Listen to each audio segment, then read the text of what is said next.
किसी धर्म, किसी जाति विशेष के बारे में काम करना या बात करना।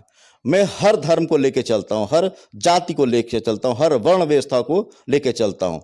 मेरे मन में कहीं कोई मतभेद नहीं, क्योंकि समाज में सभी रहते हैं और सभी भाईचारे के भाव से रहते हैं। ऐसा कभी नहीं, ये राजनीति गलियारों में ये बातें होती हैं। तो स्वास्थ्य और शिक्षा ये हमारे विकास के सूचकांक है, इसको मैं हमेशा आगे रखता हूँ। और राजनीति, चूंकि राजनीति ही सब कुछ तय करती है और कोई दूसरा माध्यम नहीं है इन व्यवस्थाओं में परिवर्तन लाने के लिए और बक्सर के विकास करने के लिए।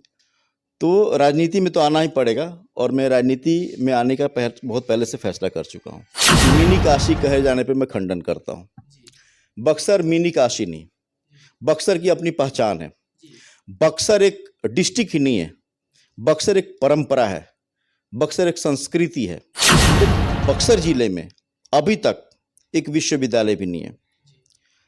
कॉलेज की बात करें तो पूरे बक्सर जिले में एक भी ऐसा कॉलेज नहीं है जहां की मास्टर डिग्री, एमएससी हो, साइंस में मास्टर डिग्री हो।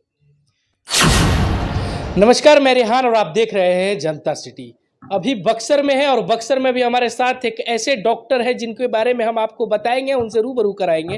पहले हम आपको बताते चले कि 2024 का चुनाव को लेकर लोकसभा का काफ़ी लोगों में बिगुल फूंक चुका है चुनाव का, और चुनाव में बहुत सारे प्रत्याशी भी उतरे हुए हैं और बक्सर के सियासी गलियों में जो चर्चा होना चालू हुआ है उसको लेकर हम डायरेक्ट बात करना चाहेंगे। अभी हमारे साथ डॉक्टर साहब है, डॉक्टर राजेश मिश्रा, और हम इनसे बात करने का हम प्रयास करेंगे। पहले तो स्वागत करते हैं सर। जी नमस्कार क्षेत्रवासियों, मैं डॉक्टर राजेश कुमार मिश्रा।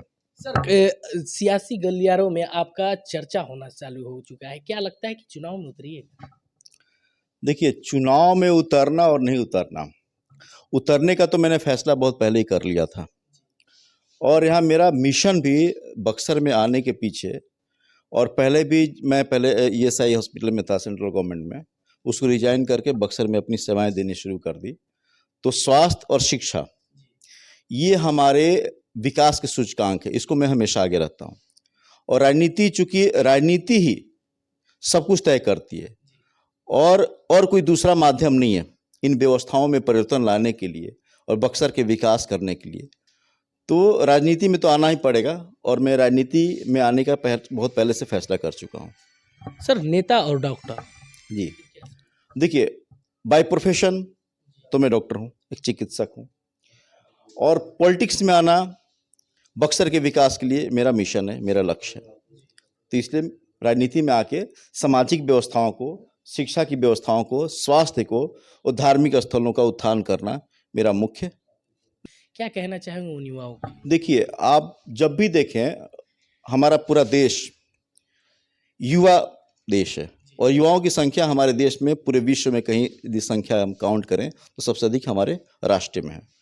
और जब भी चुनाव की जब बात आती है तो युवाओं की सक्रियता सबसे आगे है। लेकिन दुर्भाग्य है कि मैं बक्सर की बात करूं और पूरे देश की बात करें तो सब जगह युवाओं की स्थिति अच्छी है नहीं। बक्सर की और खराब, और खास करके बहुत ज़्यादा खराब है। क्योंकि हम जब बात करते हैं युवाओं की तो आप कुछ भी कर लें, एम्प्लॉयमेंट को देख लें, अनएम्प्लॉयमेंट है। एजुकेशन को देखें आप तो हमारे बक्सर जिले में अभी तक एक विश्वविद्यालय भी नहीं है। कॉलेज की बात करें तो पूरे बक्सर जिले में एक भी ऐसा कॉलेज नहीं है जहां की मास्टर डिग्री, एमएससी हो, साइंस में मास्टर डिग्री हो।